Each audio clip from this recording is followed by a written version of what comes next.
وأتوب إليه لا حول ولا قوة إلا بالله العلي العظيم أستغفر الله ربي من كل ذنب وأتوب إليه لا حول ولا قوة إلا بالله العلي العظيم أستغفر الله ربي من كل ذنب وأتوب إليه لا حول ولا قوة إلا بالله العلي العظيم أعوذ بالله من الشيطان الرجيم بسم الله الرحمن الرحيم إن الله وملائكته يصلون على النبي يا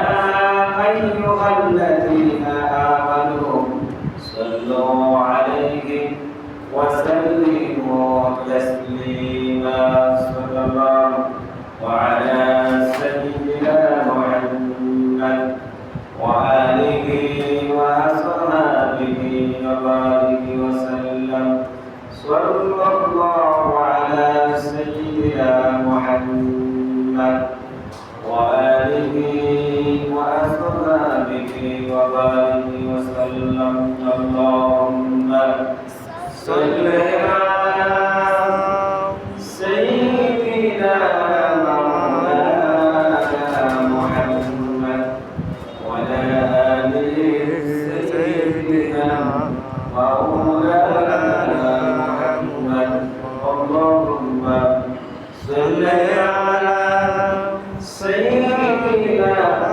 مولانا محمد وعلى آل سيدنا مولانا محمد صلاة رسول الله عليكم سلام يا حبيب الله عليكم صلاة رسول الله عليكم سلام يا حبيب الله عليكم جلوة شمس الدعاء محمد جلوة بدر يا محمد صلاة وسلام عليكم سلام يا حبيب الله عليكم جلوة نور الهدى جلوة يا محمد مصطفى صلاة رسول الله عليكم سلام يا حبيب الله عليكم بلا والعلا بكماله كشفت رجا بجماله حسنت جميع خصاله صلوا على عليه سلموا يا قوم بل صلوا على سبل العلي مصطفى ماذا إلا رحمة للعالمين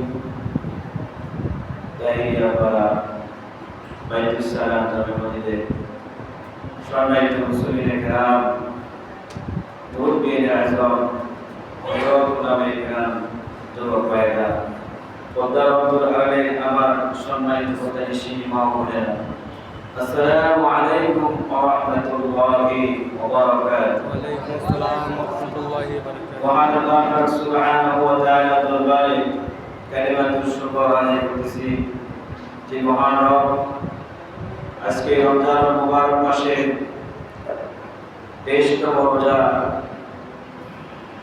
রাখে আল্লাহ তাআলা মুবারক দিন জুমার নামাজ পড়ার জন্য আল্লাহ তাআলা আমাদের মতো নতুন গোলামদেরকে মসজিদে আসার যে সুযোগ করে দিয়েছে মনিবের দরবারে আমরা শুকরিয়া আদায় করি আলহামদুলিল্লাহ আলহামদুলিল্লাহ সমস্ত দরুদ সালাম উম্মতের কাছে নবী আমার আপনাদের প্রাণপ্রিয় নবী ইহকাল পরকালের বাদশা নবী নবী মুহাম্মদ রাসূলুল্লাহ সাল্লাল্লাহু আলাইহি ওয়াসাল্লাম সম্মানিত হাজিরিন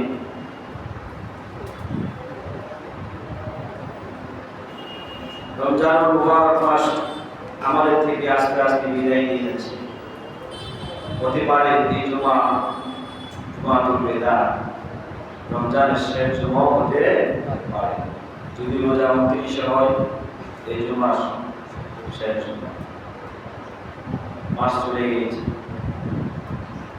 যারা রোজা রেখেছেন রমজানের হক আদায় করতে পারলেন তারা ধন্য হয়েছে, তারা ধন্য। আর যারা রমজান মাস পাওয়ার পর নিজের গুনাহ খাতা ক্ষমা করাতে পারেননি, রমজানের হক আদায় করতে পারেন, এরা হলো সম্মান করা। তারা কি আল্লাহ পাক আমাকে এবং আপনাদেরকে যে রোজা রাখার সুযোগ করে দিয়েছে, উনি দরবারে আরেকবার শুকরিয়া আদায় করেন। আলহামদুলিল্লাহ। আজকে আলোচনা করব যাকাত সম্পর্কে। অত্যন্ত গুরুত্বপূর্ণ একটি আমানত যাকাত। ইসলামের যে মূল ভিত্তি 5টি রয়েছে, তার মধ্যে অন্যতম একটি হচ্ছে যাকাত। ইসলামের মূল ভিত্তি কয়টি? 5টি। বুনিয়াল ইসলাম আলা 5 শাহাদাতু আল্লা ইলাহা ইল্লাল্লাহ ওয়া আন্না মুহাম্মাদান আবদুহু ওয়া রাসূলুহু, ইকামাস সালাত ওয়া ইতাজ যাকাত ওয়া সাওম ওয়া রমাদান ওয়াল হজ। 5টা বিষয় ইসলামের মূল ভিত্তি। 5টি, এই 5টি বিষয়ের উপর ইসলাম দাঁড়িয়ে আছে। এটা মূল। কেউ যদি 5টিকে অস্বীকার করে তার ঈমান থাকবে? তার ঈমান থাকবে না। তার মধ্যে একটি বিষয় রয়েছে, সেটা হচ্ছে যাকাত। নামাজ যেভাবে আল্লাহ তাআলা আমাদের উপর ফরজ করেছে 5 ওয়াক্ত, রোজা যেভাবে 1 মাস বছর আমাদের উপর ফরজ করেছে, তেমনি ভাবে প্রতি বছর যাদেরকে আল্লাহ তাআলা নিসাব পরিমাণ সম্পদের মালিক বানাইছেন তাদেরকে যাকাত তাদের উপর ফরজ করেছে। তাদের উপর কি ফরজ করেছে? যাকাত। যাকাত, যাকাত শব্দের অর্থ হচ্ছে বৃদ্ধি পাওয়া। যাকাত শব্দের অর্থ কি? অর্থাৎ যে ব্যক্তি যাকাত দেবে, তার মাল থেকে যাকাত আদায় করবে, তার সম্পদ বৃদ্ধি পাবে। যাকাত শব্দের অর্থ হচ্ছে বৃদ্ধি পাওয়া। তো যাকাত কে দিবে? কার উপর যাকাত দেওয়া ফরজ? 1 নাম্বার কথা হচ্ছে যাকাত মুসলমানদের উপর ফরজ। কার উপর? 2 নাম্বার, মুসলমানদের মধ্যে ওই সমস্ত মুসলমান যাদেরকে আল্লাহ তাআলা নেসাব পরিমাণ সম্পদের মালিক করেছে, ওই ব্যক্তির উপর যাকাত দেওয়া আল্লাহ ফরজ করেছে। নেসাব পরিমাণ কাকে বলে? সংক্ষেপে 7 তোলা স্বর্ণ, 52 তোলা রূপা, অর্থাৎ 7 ভরি স্বর্ণ, 52 ভরি রূপা। এই পরিমাণ স্বর্ণ এবং রূপা যার কাছে থাকে, স্বর্ণ থাক কিংবা রূপা থাক, এই শব্দের মধ্যে যার কাছে এই পরিমাণ স্বর্ণ বা রূপা বা এই পরিমাণ টাকা তার কাছে থাকে, তার উপর আল্লাহ তাআলা বছরে একবার যাকাত ফরজ করেছে। যাকাত 5টি জিনিসের উপর ফরজ হয়। কয়টি জিনিসের উপর? 5টি। 1 নাম্বার স্বর্ণ এবং রূপা। 1 নাম্বার কি? স্বর্ণ এবং রূপা। 2 নাম্বার হচ্ছে ক্যাশ টাকা। 2 নাম্বার কি? ক্যাশ টাকা। 3 নাম্বার হচ্ছে ব্যবসায়ী মাল। ইমান, ব্যবসায়ী মাল। ব্যবসায়ী মালের উপর আল্লাহ তাআলা যাকাত ফরজ করেছে। 4 নাম্বার হচ্ছে ক্ষেতের ফসল। 4 নাম্বার কি? ক্ষেত যে আমরা করি, ফসল তো আমরা পাই, কিন্তু এর মধ্যে যে একটা যাকাত রয়েছে এই সম্পর্কে আমাদের অনেকের ধারণা নাই, ঠিক কি না? ফসলের যাকাত আছে। 5 নাম্বার পশুর উপর। 5 নাম্বার কিসের উপর? পশু। পশু কি? ওট, গরু, বকরি, ভেড়া, মহিষ। এই পশুগুলির উপর জাকাত খরচ করেছে। হাঁস মুরগির উপর জাকাত খরচ, যে 5টি পশুর কথা বললাম ওই পশুর উপর আল্লাহ কি করেছে? জাকাত খরচ করেছে।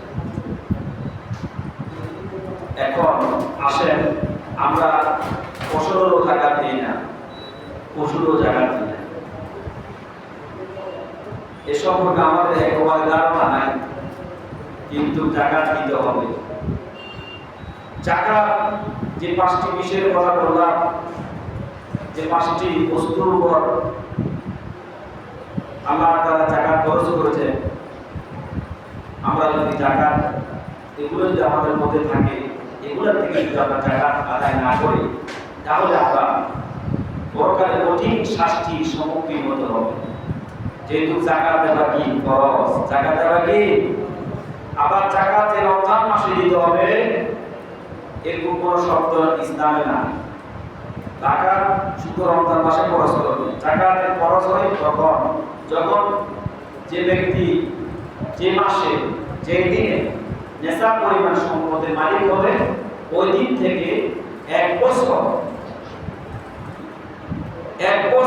ওই নেশাব পরিমাণ সম্পদের মালিকানা যদি থাকে, তাহলে তার উপর জাকাত খরচ। মনে করেন আজকে আমি 10 লাখ টাকার মালিক হলাম, 10 লাখ টাকা আজকের দিন, এর আগে আমার কাছে কোনো টাকা ছিল না, হঠাৎ করে একটা জায়গা বিক্রি করলাম, বা তো কোথায় থেকে আমার কোনো জায়গা থেকে কোনো খাত থেকে আমার জন্য টাকা আসলো, 5 লাখ টাকা 10 লাখ টাকা আসলো, কিন্তু এর আগে আমার কাছে কোনো ব্যালেন্স নাই। আর যে টাকাটা আছে এই টাকাটা সব আমার কোনো ব্যালেন্স না।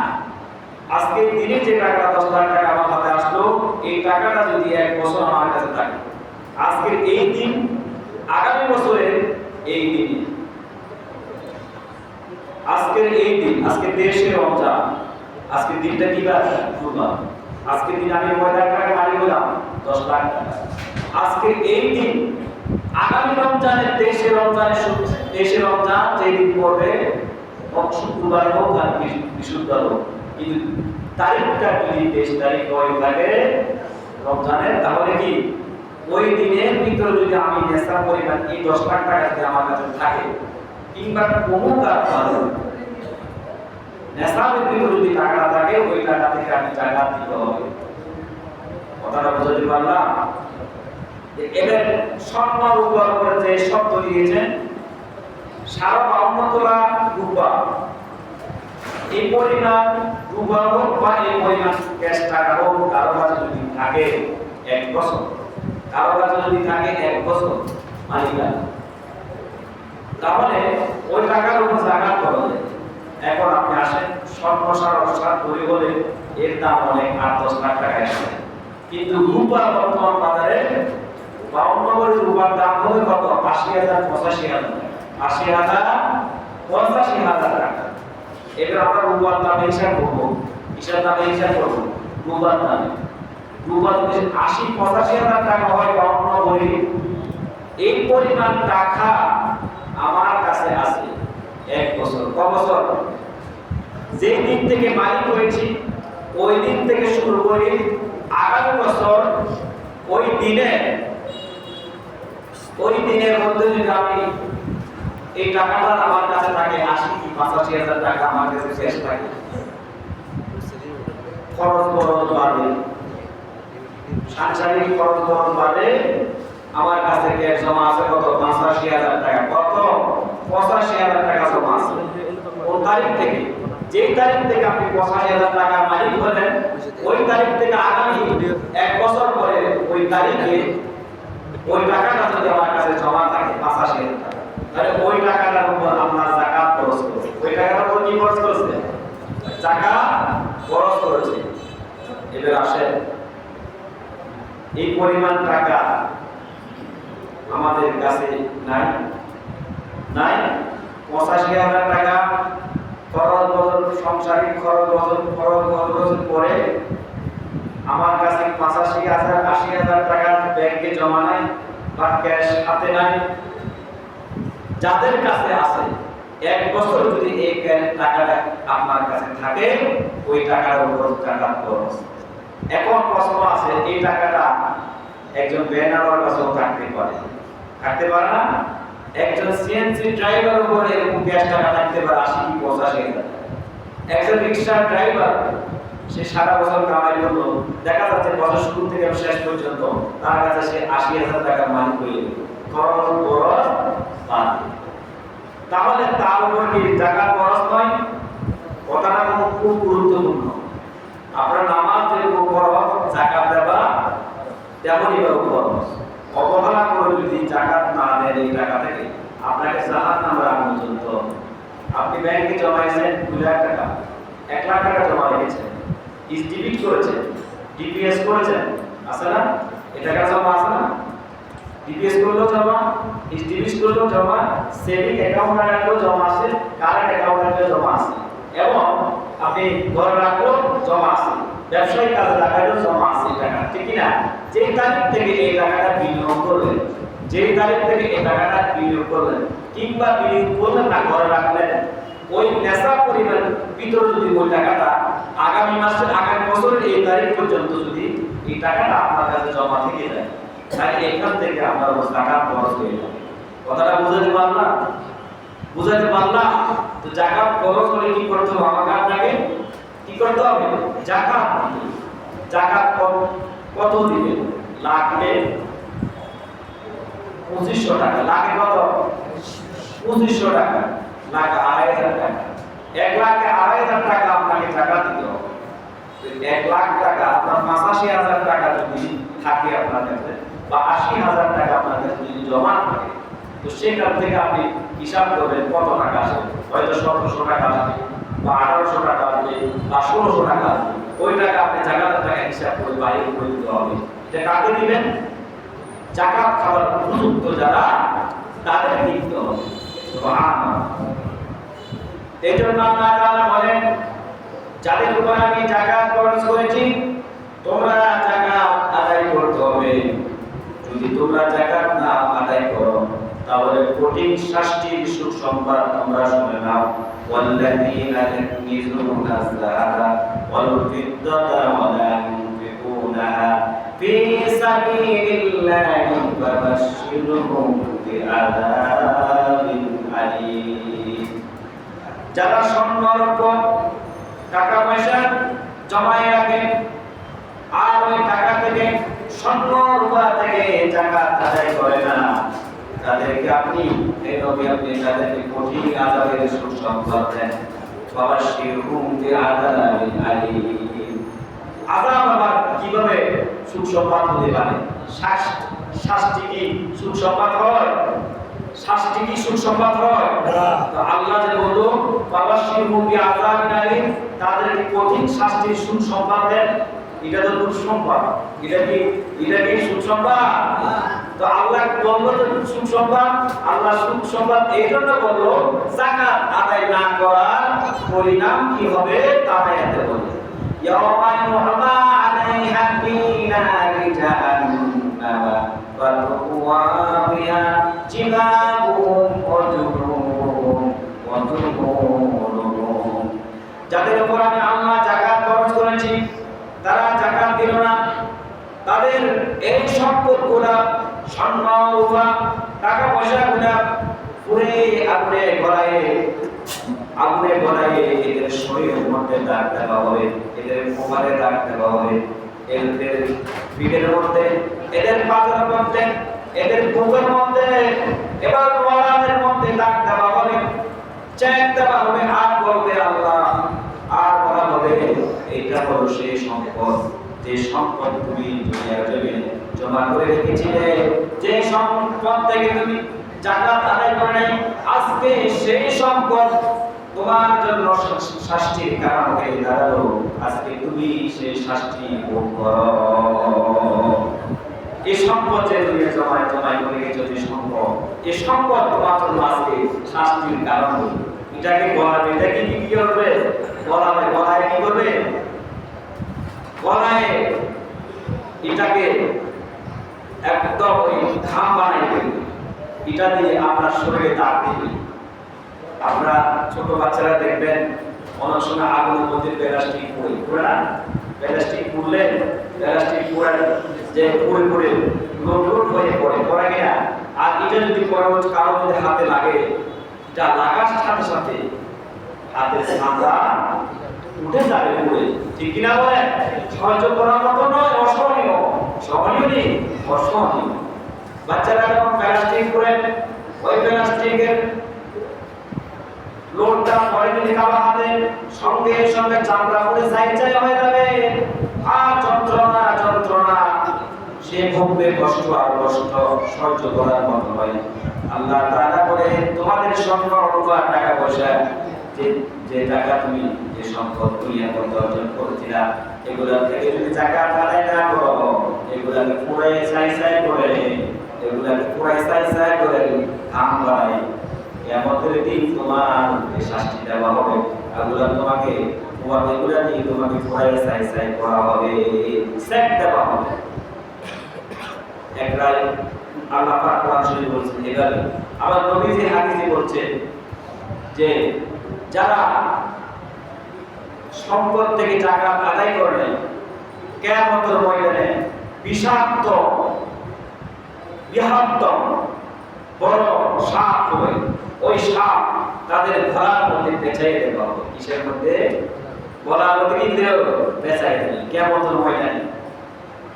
আপনার এই সম্পদগুলি সাপে পরিণত হবে। কিসে পরিণত হবে?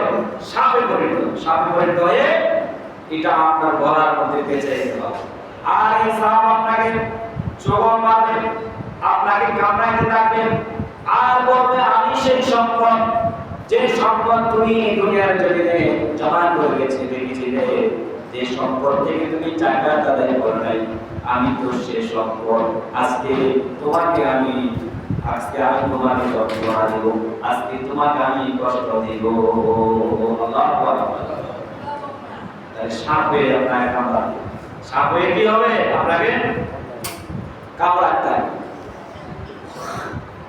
এজন্য যাকাত কারোর উপর যদি আল্লাহ ফরজ করে থাকেন, কারোর উপর যদি আল্লাহ ফরজ করে থাকেন, কারোর উপর যদি যাকাত ফরজ হয়ে যায়, অবশ্যই তিনি হিসাব করে যাকাত দিতে হবে। লাখে ২৫০০ টাকা হিসাব করে সে যাকাত দিয়ে দিতে হবে, না হলে তার জন্য কঠিন আযাবের সুসংবাদ আছে। আপনি রোজা রেখেছেন, হজ করেছেন, তারপরে আপনি নামাজ পড়েন, কোরআন তেলাওয়াত করেন, সদকা করেন, মসজিদ নির্মাণ করে দিলেন, সব কিছু ঠিক আছে, কিন্তু আপনি যাকাত দেন। আপনি কি দেন না? সদকা করা এক বিষয়, যাকাত দেওয়া আরেক বিষয়। সদকা আপনি মন চাইলে করতে পারেন, মন চাইলে করতে নাও পারেন, সেখানে কারো জোর জবরদস্তি না, কারো হাত নাই, ঠিক না? আমি সদকা করলে কি সওয়াব আছে, প্রদীপ সাহেব আপনাকে এলান করলাম, বুঝাইলাম, লাভ দেখে আপনি সদকা করলেন, কিন্তু না করলে এর জন্য আপনি কঠিন আযাবের সম্মুখীন হবেন, এরকম না। কিন্তু যাকাত না দিলে কঠিন আযাবের সম্মুখীন হতে হবে, ঠিক কিনা বলেন? হুজুর আমি তো মসজিদ বানাই দিয়েছি, মাদ্রাসা করে দিয়েছি, মসজিদের জাতীয় খরচ আমি চালাচ্ছি, কিন্তু যাকাত দিই না, তাহলে এই মসজিদ এই ইবাদত করতে কি আপনাকে জাহান্নামের আগুন থেকে বাঁচাইতে পারবে? আপনি মেজবান দিয়েছেন বড় আকারে, দুনিয়ার মানুষ সবাই আপনাকে চেনে, সবাই আপনাকে জানে, যেখানে দরকার সেখানে দান করেন, সদকা করেন, কিন্তু যাকাত দেন না। যাকাত তো আপনার উপর খরচ, প্রতি বছরে একবার, প্রতি বছরে কবার? আপনার মাল থেকে আপনি হিসাব করে যাকাতের টাকা ব্যয় করতে হবে। আপনি নিজের ইচ্ছা মতো যাকাত দিতে পারবেন না।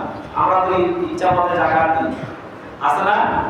কিছু যাকাত দাতা নিজের ইচ্ছা মতো মন করা যাকাত দেয়। কিছু শাড়ি কাপড় কিনবে ২৫০-৩০০ টাকার দামে, কিছু লুঙ্গি, কিছু জামা, কিছু পাঞ্জাবি ২৫০-৩০০ টাকার দামে, ২০,০০০, ৩০,০০০, ৫০,০০০, ৪০,০০০ টাকার কাপড় কিনে এলাকার মধ্যে গরিব যারা আছে এদেরকে এলান করে দিবে যে আগামীকাল আমার বাড়িতে আসিও। সকালবেলা গরিব যায় সিরিয়ালে একটা কাপড় হতো, একটা কি জন্য? কাপড় হতো। ২০,০০০ টাকা যাকাত দিবে। কে বলছে আপনাকে কাপড় দিয়ে যাকাত দিতে? এই যাকাত হবে? কখনো হবে না। যাকাত কাপড় দিয়ে হয় না। যাকাত খাদ্য দিয়ে হয় না, যাকাত আদায় করতে হবে টাকা দিয়ে। কি দিয়ে? তাও কিভাবে? নিজের ইচ্ছা মতো নয়, আল্লাহ তাআলার ইচ্ছা মতো। আমার সম্পদের উপর কত টাকা যাকাত হয়েছে সেটা কোটে হিসাব করে আমি যাকাত দিতে হবে। মন করা বিষয় না, 30,000 50,000 টাকা যাকাত দিয়ে দিলাম হিসাব ছাড়া, এই যাকাত হবে? বাংলাদেশের মধ্যে যদি সঠিকভাবে যদি যাকাত আদায় করা যায়, তাহলে এই দেশের মধ্যে অভাবের মানুষ থাকবে না, গরিব থাকবে না।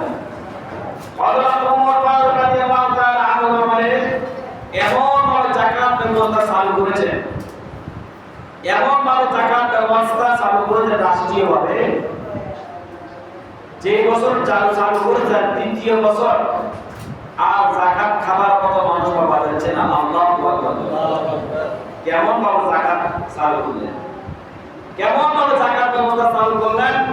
এক বছরের মধ্যে যারা এই বছর যাকাত খাইছে, যাকাতের টাকা পাইছে, এরা আগামী বছর এদের উপর যাকাত খরচ। কিন্তু আমাদের অবস্থা, যারা যাকাত খায় এরা মৃত্যু পর্যন্ত খাইতে থাকে, আছে না? দেওয়ার কোনো ব্যবস্থা নাই। এরা মনে করে শুধু আমরা খাবো, আমাদের উপর কোনো খরচ হয় না, এরা হিসাব করে না। কিন্তু পৃথিবীতে তোমারও খরচ হয়ে গেছে। ওই যে 80,000 টাকা জমা আছে, 1 লাখ টাকা জমা রেখেছো, ভিক্ষা করে। আসলে তো বহু ভিক্ষুক আছে না, টাকা সারাদিন ভিক্ষা করে, সারাদিন ভিক্ষা করে, পুরো মাস ভিক্ষা করে, পুরো বছরই ভিক্ষা করে, ভিক্ষা করে করে করে খরচ বাড়ে। তার বছরে দেখা যাচ্ছে অ্যাকাউন্টে 1 লাখ টাকা জমা, বা কারো কাছে জমা রেখেছে, সেখানে 1 লাখ টাকা জমা আছে। তাহলে ওই ভিক্ষুকের উপরও কি যাকাত খরচ হয়ে গেছে, ঠিক কি না? হযরত ওমর ফারুক রাদিয়াল্লাহু তাআলা আনহু বলেন, যাকাত ব্যবস্থা এমন ভাবে চালু করলেন, একটা ব্যক্তিও যাকাত খাবার মতো পাওয়া যাচ্ছে না। এক ব্যক্তি টাকার বস্তা নিয়ে রাস্তা রাস্তা ঘুরতেছে, 3 দিন পর্যন্ত ঘুরতেছে। ওই ব্যক্তির জামা কাপড় ফাড়া, জামা কাপড় কি ফাড়া ছিল, চুলগুলি উস্কো খুস্কো, টাকার বস্তা নিয়ে যাকাত দেওয়ার মতো ব্যক্তিকে ঘুরতেছে, কোন ব্যক্তিকে পাচ্ছেন না। 3 দিন পর্যন্ত খুঁজতে খুঁজতে রাস্তার এক পাশে দাঁড়াই আছে। হঠাৎ করে তিনি দেখতে পারেন তার মতো আরেকজন ব্যক্তি, তাও উস্কো খুস্কো চেহারা, তাও জীর্ণ শীর্ণ, দূর থেকে দেখেন আসতেছে তার দিকে। তিনি মনে করলেন, যাক 3 দিন পর্যন্ত দাঁড়াই থাকা আজকে সার্থক হবে। ওই একটা ব্যক্তি দেখতে পাচ্ছি, নিশ্চয় সে ব্যক্তি গরিব হবে, তিনিও যাকাত খাবেন, দেখি তাকে দেওয়া যায় কিনা। আমার মালটা পবিত্র করতে হবে। আল্লাহু আকবার। যাকাত যদি আদায় না করি তাহলে আমার মালটা পবিত্র হবে না, আমার মালটা হারাম থাকবে। এই মাল কখনো নিশ্চয় হবে না, এই মাল কখনো টিকবে না। ওই ব্যক্তিটা যখন কাছে আসলো, তাকে সালাম দিল, ভাই আমি তো আপনাকে বুঝতেছি, কি জন্য বুঝতে আছেন? তো আমি বুঝতেছি যাকাতের টাকাটা দেওয়ার জন্য 3 দিন পর্যন্ত এই রাস্তার ধারে ঘুরতেছি, একটা মানুষ সময় নেই, আজকে আপনাকে পেয়েছি। লোকটা হাসি দিয়ে বলল, ভাই কাকে কি বলছেন? আমার চেহারা অসুন্দর, জামা কাপড় ফাড়া ছিঁড়া, চেহারা জীর্ণ শীর্ণ, মুখ মলিয়ান, এই জন্য আমাকে আমি যাকাত খাই মনে করছেন। আমিও তো আজকে 5 দিন পর্যন্ত যাকাত দেওয়ার মতো একজন মানুষ খুঁজতেছি। আল্লাহু আকবার। আপনি যখন 3 দিন খুঁজতেছেন, আমি 5 দিন পর্যন্ত এরা মহল্লায় কোনো জায়গা বাকি নাই, আমিও খুঁজতেছি, একটা মানুষও পাই নাই। আল্লাহু আকবার। জামাকি মারাসিয়া তেজে কি জাকাত, তেজে কি আমরা মনে করি সাহেব যাকাত দিবে, জমিদার যাকাত দিবে, আছে কি না? সাহেব, যাদেরকে আমরা সাহেব বলি, আসসালামু আলাইকুম, এলাকার মধ্যে প্রভাবশালী যারা সামর্থ্যবান, যারা জমিদার, যাদেরকে দেখলে আমরা সালাম করি, বাইবেল গায়ে আসা যাওয়া করে, এরাই যাকাত দিবে। আমরা কি যাকাত দেওয়া লাগবে? আমাদের উপর কি জামাত যাকাত খরচ? এটা মামুলীয় বিষয়, আমরা খাবো, তারা আমাদেরকে দিবে, ঠিক কিনা? সেটা খাবে জন্য বসে থাকে। তোমার উপর যাকাত খরচ হয়েছে, তোমার কাছে যদি 80-90 হাজার টাকা যদি 1 বছর তোমার কাছে খরচ বাদে পরিবারের ভরণ পোষণের পরে তোমার কাছে যদি 1,00,000 টাকা জমা থাকে, বছরের এই তারিখ থেকে ওই তারিখ, আজকে এই তারিখে 1,00,000 টাকা আমার জমা হয়ে গেছে, বা আস্তে আস্তে জমা হইতে হইতে আমার নেশাব পরিমাণ সম্পদের মালিক, নেশাব পরিমাণ যে শব্দ, ওই শব্দের মধ্যে পুরো হয়েছে কোন তারিখে। মনে করেন আপনি 10,000, 5,000, 3,000 করে ব্যাংকে টাকা জমা রাখেন, এই 5 না করি তো রাখতে 6 মাসে দেখা যাচ্ছে আপনার 80,000 টাকা হয়ে গেল। কত? তাহলে আপনি 80,000 টাকা হলে ওই রূপার শব্দে 52 তোলা রূপা, ওই শব্দে আপনি আপনার উপর ওই সময় যাকাত খরচ হয়ে গেছে।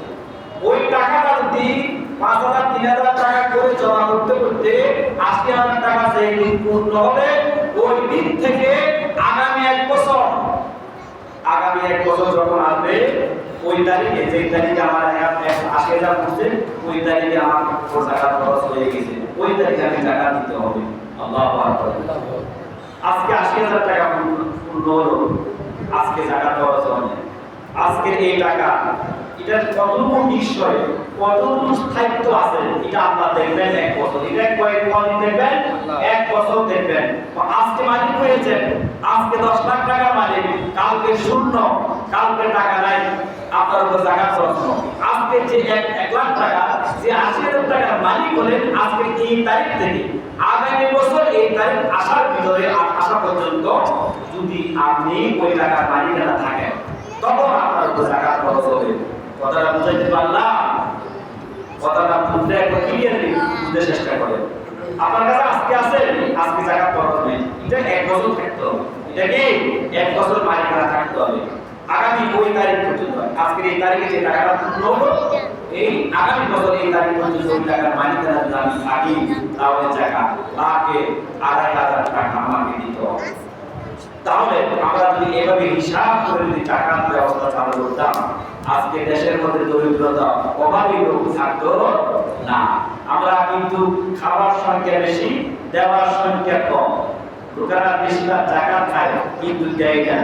কিন্তু এই বাড়ির মধ্যে, সমাজের মধ্যে বহু বেনার উপর যাকাত খরচ, বহু সিএনজি ড্রাইভারের উপর যাকাত খরচ, বহু শ্রমজীবী কৃষি মানুষের উপর যাকাত খরচ, ঠিক না? বহু চাকরিজীবী ব্যবসায়ী, বহু প্রবাসী মানুষের উপর যাকাত খরচ হয়ে আছে। কেমনে খরচ দেন? আপনি হিসাব টান দেন, হিসাব টান দিতে হবে। হিসাব ছাড়া কখনো যাকাত দেওয়া যাবে না। আমার কাছে কি আছে না আছে আমি জানি, ঠিক না বলেন? আপনি জানেন আপনার কাছে কি আছে না আছে আপনি জানেন। তো আপনি যদি না বুঝেন, ইমাম সাহেবকে তো জিজ্ঞেস করতে পারেন। ইমাম কি জন্য জিজ্ঞেস করবেন? জিজ্ঞেস তো আমার টাকা দিতে হবে, ঠিক না বলেন?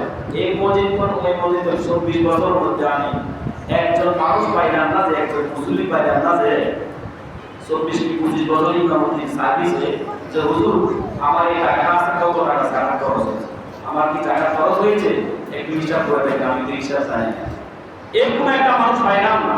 অথচ এটা বড় ইবাদত, না হলে এর জন্য কঠিন শাস্তির সম্মুখীন হতে হবে, ঠিক কিনা বলেন? আপনি দোকানে মাল ঢুকাইছেন ব্যবসার জন্য, 1 লক্ষ টাকার মাল আছে, এই 1 লক্ষ টাকার মাল আজকে ঢুকাইছেন, আগামী 1 বছর এই তারিখও সেম 1 লাখ টাকার মাল আছে, বা কম আছে, নেশাব পরিমাণের ভিতর আছে, বা আরো বাড়ছে, তাহলে এই মালের উপর, ব্যবসায়ী মালের উপর যাকাত খরচ।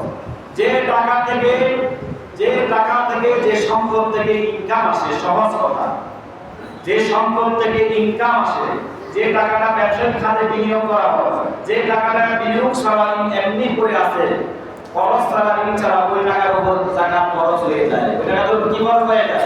যাকাত। তাহলে আপনি ব্যবসার উদ্দেশ্যে দোকান মাল করেন 1 লক্ষ টাকা, ওই টাকার উপর কি যাকাত খরচ। আপনি ব্যবসার উদ্দেশ্যে একটা সিএনজি কিনলেন, তো সিএনজির উপর যাকাত খরচ। সিএনজি যে ইনকাম করলেন, একটা সিএনজি কিনছেন 3 লাখ টাকা দিয়ে, কিসের উদ্দেশ্যে? ব্যবসার উদ্দেশ্যে। কিসের উদ্দেশ্যে? যারা সিএনজি চালায় এরা ব্যবসার উদ্দেশ্যে চালায় না, এদের উপর যাকাত, এই ব্যবসা, এই টাকাটা যে সিএনজি কিনলেন 3 লাখ টাকা দিয়ে, 2 লাখ টাকা দিয়ে, বা একটা অটোরিকশা কিনলেন 1.5 লাখ টাকা দিয়ে, 1 লাখ টাকা দিয়ে, এখানে বিনিয়োগ করলেন না? এই বিনিয়োগ করে আপনি প্রতি বছর এই ব্যবসা থেকে, এই গাড়ি থেকে প্রতি বছর কত টাকা লাভ করলেন, বা জমা কত আছে, ওই জমা টাকার উপর জাকাত খরচ হয়ে যায়। ওই টাকা জমা দেওয়ার উপর কি বড় টাকা খরচ। তাহলে আমরা এগুলো হিসাব করি, আমরা এগুলো হিসাব করলে যদি আবার দিতে হয়, হিসাব করলে যদি আবার বেড়া হয়, আবার টাকা চুপে যায়। আল্লাহ পর জাকাত দিলে মানুষ বাড়ে, জাকাত দিলে সম্পদ বৃদ্ধি হয়, জাকাত দিলে বড় মুসিবত দূর হয়, জাকাত দেওয়া খরচ। আবার যে ব্যক্তি জাকাত দিবে না তার সম্পদে কখনো বরকত হবে না, তার সম্পদ স্থায়িত্ব থাকবে না, এই সম্পদ জাহান্নামের আগুন হয়ে তার জন্য দাঁড়াবে, ঠিক কিনা? এবার জাকাত কোন খাতে খাতে দিবেন, তার জন্য 8টা খাতের কথা আল্লাহ বলছে। কয়টা খাত? জাকাত কাকে দিবেন সেটা আমরা কোরআনে বলে দিয়েছি। ইন্নামাস সাদাকাতু লিল ফুকারা'i ওয়াল মাসাকিন ওয়াল 'আমিলিনা ওয়াল মু'আল্লাফাতি কুলুবুহুম ওয়া ফির রিকাবি ওয়াল গহারিমিনা ওয়াল গালিমিনা ফি সাবিলিল্লাহি ফাদলিস সাবিল। আল্লাহ তাআলা সূরা তাওরার মধ্যে যাকাত 8টি খাতে যাকাত দেওয়ার জন্য আল্লাহ কোরআন শরীফের মধ্যে ঘোষণা করেছেন। 1 নাম্বার ইন্নামাস সাদাকাতু, সদকা দিবা, যাকাত দিবা, লিল ফুকারা, ফকির দিয়ে যাকাত দিবা। 1 নাম্বার হক হচ্ছে যাকাত খাবার ফকির। কে ফকির? ফকির আছে কিনা? ফকির যাকাত খাবার 1 নাম্বার হক হচ্ছে ফকির। ইন্নামাস সাদাকা, সদকা দিবা, যাকাত দিবা, লিল ফুকারা, ফকির। 2 নাম্বার আল মাসাকিন, মিসকিন কাকে বলে? যে ব্যক্তি যাকাত মিসকিন বলে ওই ব্যক্তিকে। যে ব্যক্তি গরিব অসহায় কিন্তু ভিক্ষা করে খায় না, এরকম গরিব আছে কিনা বলেন? গরিব অসহায়, খুব কষ্ট করে, খুব অভাবের মধ্যে আছে, কিন্তু কোনদিন মানুষকে মুখ করে বলে না যে আমাকে একটু দান করেন, একটু সদকা করেন, খুব বলে না, কিন্তু অভাবে কষ্ট করে। এটাকে বলে মিসকিন, এটাকে বলে কি? মিসকিন। গরিব ফকিরও আছে, মিসকিনও আছে, আছে কিনা সমাজে? 1 নাম্বার শব্দ ফকির, 2 নাম্বার মিসকিন। মিসকিন কাকে বলে? যে অভাবী কিন্তু নিজের অভাবের কথা কাউকে বলে না, নিজে গরিব কিন্তু কখনো ভিক্ষা করে না, ওই ব্যক্তি মিসকিন। আপনি দেখে বুঝে শুনে আত্মীয় স্বজনের মধ্যে মিসকিন কারা আছে, এলাকার মধ্যে মিসকিন কারা আছে, সমাজের মধ্যে মিসকিন কারা আছে, বিধবা কারা আছে, অভাবী কারা আছে, যারা মানুষের কাছে হাত পাতায় না কিন্তু বড় অভাবে কষ্ট করে, যে অভাবের কথা কখনো মানুষকে খুলে বলে না, একে বলে মিসকিন। এই মিসকিনকে আপনি মিসকিনকে আপনি যাকাত দিতে হবে। তাহলে এই মিসকিনকে আপনি যাকাতের টাকা দিবেন। ইন্নামাস সাদাকাতু লিল ফুকারা'i ওয়াল মাসাকিন ওয়াল 'আমিলিনা। 3 নাম্বার যাকাত খাইতে পারবে ওই ব্যক্তি যে ব্যক্তি যাকাত গ্রহণ করে। যাকাত গ্রহণকারী ব্যক্তি যাকাতের টাকা খাইতে পারবে। রাষ্ট্রীয়ভাবে যদি কোনো ব্যক্তিকে যাকাত দেওয়ার জন্য দায়িত্ব দেওয়া হয় যে তুমি এই যাকাতের টাকাটা তুমি জায়গায় জায়গায় মানুষকে দিস করে দেওয়া হয়, তাকে দায়িত্ব দেওয়া হয়, তোমার কাজ হচ্ছে মানুষের কাছে এই টাকাটা পৌঁছায় দেওয়া। যাকে দায়িত্ব দিলেন ওই ব্যক্তিও যাকাতের টাকা খাইতে পারবে। সুবহানাল্লাহ। 3 নাম্বার আমিলিন। আমিলিন মানে কি? যাকাত বহনকারী, যাকাতের বোঝা বহন করে মানুষের বাড়ি বাড়ি যাকাতের টাকা দিয়ে আসে। রাষ্ট্রীয়ভাবে, এটা রাষ্ট্রের কথা বলছে, এটা রাষ্ট্রীয়ভাবে কোনো মানুষকে রাষ্ট্রের পক্ষ থেকে নিয়োগ দিল যে তোমাকে নিয়োগ দিলাম আমাদের এই রাষ্ট্রের টাকাটা বিভিন্ন জায়গায় পৌঁছায় দিবা, তাকে যাকাতের খাত থেকে একটা অংশ তাকে দিতে পারবে। ওয়াল মুআল্লাফাতি সাইয়্যিদাতা ওয়াল মুআল্লাফাতি কুলুবুহুম, যাদের জন্য মনকে ইসলামের জন্য জয় করা যায় এদেরকে যাকাতের টাকা দিবেন।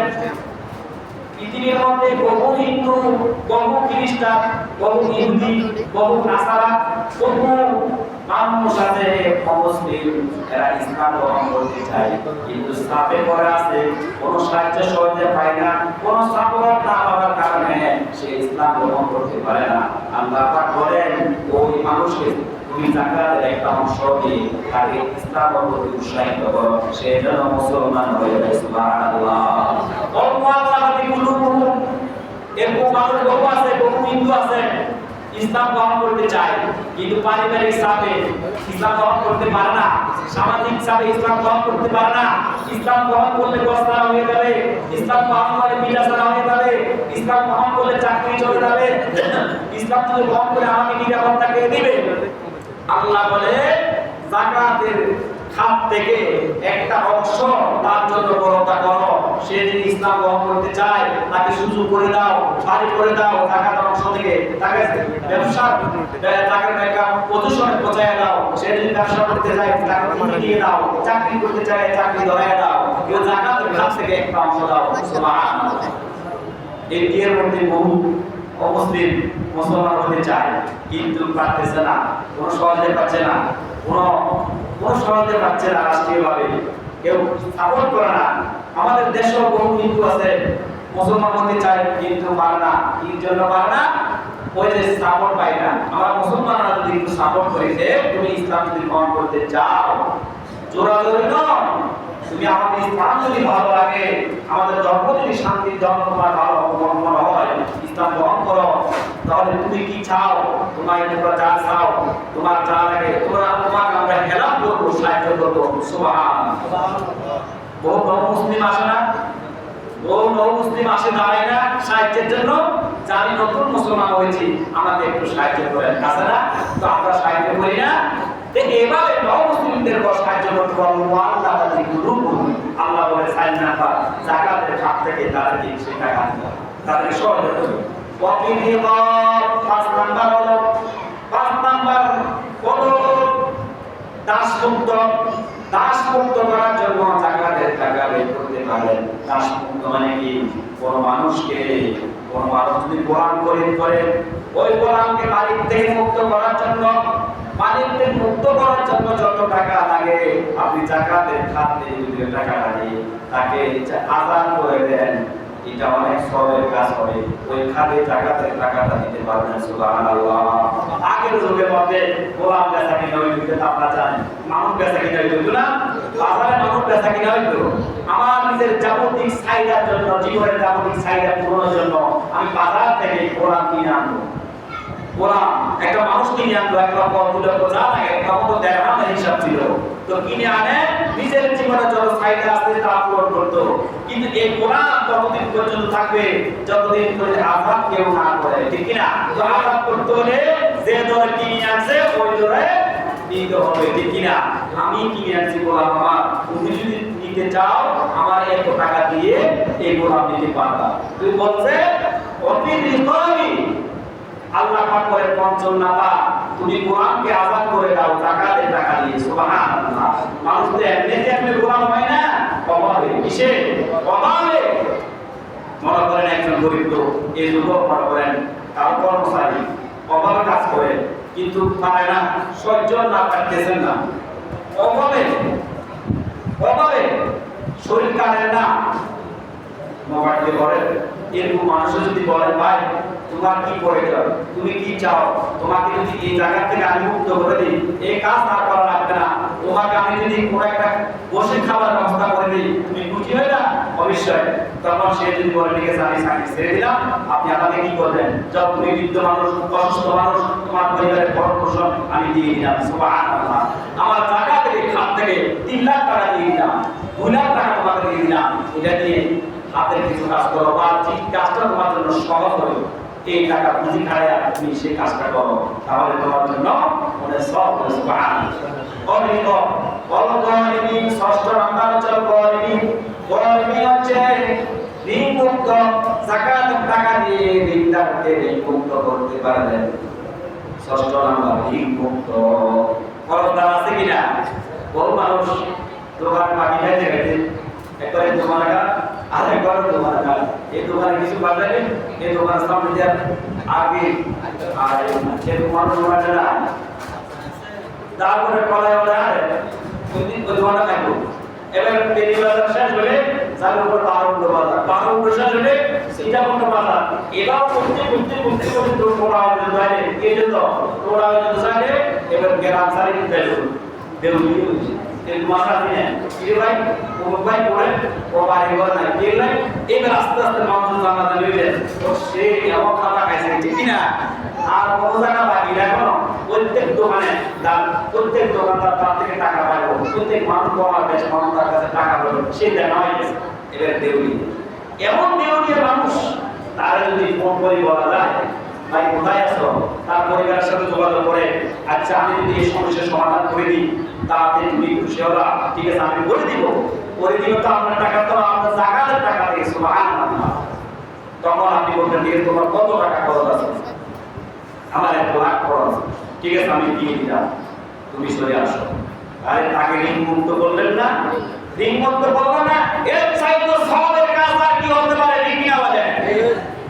বাংলাদেশের মধ্যে গ্রামের মধ্যে বহু লোক এরকম ঋণগ্রস্ত আছে। গ্রামীণ ব্যাংক থেকে টাকা নিয়েছে, আয়সা ব্যাংক থেকে, আশা ব্যাংক থেকে টাকা নিয়েছে, রূপালী ব্যাংক থেকে, সোনালী ব্যাংক থেকে টাকা নিয়েছে। আপনারা ঋণ দিতে পারায় গিয়েছে, ঋণ দিতে পারে নাকি?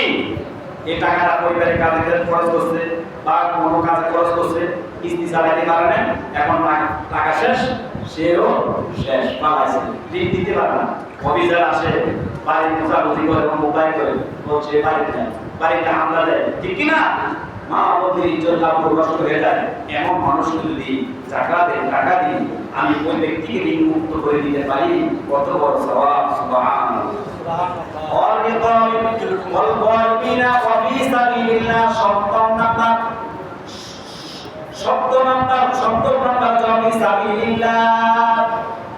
আল্লাহ রাস্তা যারা জীবন দেয়, আল্লাহ রাস্তা যারা জিহাদ করে, যারা আল্লাহ রাস্তায় দিনের খেদমত করে, এদেরকে যাকাতের একটা অংশ এদেরকে দিতে পারে। আল্লাহ রাস্তায় বলতে এখানে বুঝাচ্ছে জিহাদের কথা আগে বুঝাচ্ছে। জিহাদ মুজাহিদের জন্য, জিহাদের অস্ত্র সংযম কেনার জন্য, জাহাজে জিহাদ করার জন্য, এগুলার জন্য আপনি যাকাত টাকা দিতে পারবেন, ঠিক কিনা বলেন? মনে করেন দেশের মধ্যে যদি যুদ্ধ লাগে, সেখানে যদি আমাদের দ্বীন বা ইসলাম ভাইরা যারা আছে, মুজাহিদ যারা আছে, এদের জন্য আপনি ঠিক আছে আমি আমার এই টাকার অংশ থেকে আমি জিহাদের সংগ্রাম কেনার জন্য, অস্ত্র সংগ্রাম কেনার জন্য, পোশাক কেনার জন্য আমি টাকার খাত থেকে আমি কিছু অংশ, একটা অংশ সেখানে দিলাম, তাহলে অনেক বড় সওয়াব, সুবহানাল্লাহ। আবার কবি সাবিলিল্লাহ আরেকটা অর্থ বুঝাচ্ছে এখানে, যারা দ্বীনের কাজ করে, মনে করেন তিনি দাওয়াত এলাকা থেকে এলাকায়, এই জায়গায় এই দেশ থেকে এই দেশ, বিভিন্ন জায়গায় যায় দ্বীন প্রচার করে, ইসলাম প্রচার করে, এদের মধ্যে গরিব শ্রেণীর মানুষ আছে না, যাদের শুধু দ্বীনের কাজে নিয়োজিত, এরা কাজ করার সুযোগ পায় না, এদেরকে আপনি যাকাতের টাকা দিতে পারেন। সপ্তম নাম্বার হচ্ছে এই ৫ নাম্বার হলো ওয়াবিস সাবিল, পথের পথকে আল্লাহ তাআলা যাকাতের টাকা দেওয়ার জন্য বলেছেন, সুবহানাল্লাহ। সপ্তম নাম্বার হচ্ছে জিহাদের অংশগ্রহণ, জিহাদের কাজে টাকা দেওয়ার জন্য বলছে যাকাতের। আর ৮ নাম্বার হলো কি ওয়াবিস সাবিল, পথের পথে আছে না, হঠাৎ করে পথের মধ্যে একটা মানুষ বিপদে পড়ে গেছে, বা কোনো মুসাফির আসছে ঢাকা থেকে আমাদের এই জায়গায়, এই চট্টগ্রাম বারগুলো বাজারে, কিন্তু আসছে টাকার বস্তা নিয়ে, কিন্তু দেখা যাচ্ছে টাকাদের কবলে পড়ে টাকা সব শেষ, ঠিক না, শূন্য হয়ে গেল। ওই মানুষটাকে তখন ও টাকা যাবার, ও গন্তব্যস্থলে যাওয়ার কোনো ব্যবস্থা নাই। আপনি যদি জাকাতের অংশ থেকে একটা টাকা, কিছু টাকা তাকে দেন, যে ভাই ঠিক আছে আমি আপনাকে টাকা দিলাম, যান আপনি আপনার বাড়ি যান, যেখানে যাবেন যান, তাহলে এখানে একটা ওয়াবিস সাবিল, আবার এখানে যে টাকা দেওয়ার জন্য বলছে, তাহলে এটাই আপনার জন্য অনেক সওয়াবের কাজ হবে, সুবহানাল্লাহ। আবার বহু মানুষ আছে দেখবেন, ওই ওয়াবিস সাবিল মধ্যে পথের বহু প্রতীক আছে, ঠিক না, এরা কষ্ট করে, এদের প্রশ্ন নিবেন, শুধু আপনার পরিচিতির মধ্যে বলে দিবেন, আপনার আত্মীয়ের মধ্যে বলে দিবেন না। ওয়াবিস সাবিল বলতেন পথের বধূ, আত্মীয় হোক, অনাত্মীয় হোক, দেশি হোক, বিদেশি হোক, এই জায়গা হোক, অন্য জায়গা হোক, যে হোক না কেন, পথের প্রতীককে আপনি জাকাতের অংশ থেকে টাকা দিলেন, সুবহানাল্লাহ। আপনি মন্তব্য টাকা যাবে না, আপনি প্রসারিত করে দেন। দান যদি আপনি আল্লাহর রাস্তায় করেন, আল্লাহ আপনার মান বাড়াবে, আল্লাহ আপনার সম্মান বাড়াবে, তাহলে রাসূলের বরাবরই বন্ধুর করে। আর যাকাত আপনার উপর ফরজ, যাকাত যদি আপনি না দেন, কঠিন আযাবের সম্মুখীন হতে হবে। আল্লাযীনা ইয়াকুলুনা ওয়া ইয়াকুলুনা বিল বুখলি ওয়া ইয়াকুলুনা আল্লাহ তাআলা বলেন যারা বখিল, যারা কিফর, যারা আদায় করে না, যারা সদকা করে না, এই বখিলদেরকে আল্লাহ কিয়ামতের দিন কঠিন শাস্তি দিবেন। কি দিবেন? ওয়ায়াউমা কিয়ামাতি সাইয়াদাকুনা মা কামিলু বি। এই সম্পদ কিয়ামতের দিন তাদের গলায় বেঁধে দেওয়া হবে। তাদের মাথার উপর বোঝা করে বসাই দেওয়া হবে। মাথার উপরে সম্পদ বোঝা বানায় বসাই দেওয়া হবে। আল্লাহু আকবার। এই জন্য যাকাত আমাদের দিতে হবে। ভাইরা আমার, যাকাতের কথা বললাম। পিতরা দেওয়াটা কি ওয়াজিব। পিতরা হচ্ছে রোজার সদকা। পিতরা হচ্ছে কি রোজার সদকা। পিতরা দেওয়ার সময় হচ্ছে ঈদের নামাজের আগে। মূল সময় হচ্ছে ঈদের নামাজের আগে। ঈদের নামাজের আগে পিতরা আমরা ক্লিয়ার করব। পিতরা হচ্ছে ইসলামী ফাউন্ডেশন থেকে যে ঘোষণা দিয়েছে, পিতরা 110 টাকা করে। ছোট পিতরা 110 টাকা, আর বড় পিতরা হচ্ছে 2900 টাকা। বড় পিতরা, এখানে পিতরা ছোট আবার বড় কিভাবে হলো? আমরা ছোট পিতরা যেটা হিসাব করে দেখো, পিতরা হিসাবটা আছে পণ্য থেকে। কিসের থেকে? পণ্য থেকে। পিতরা দিতে হয় পণ্য দিয়ে। পণ্য কি?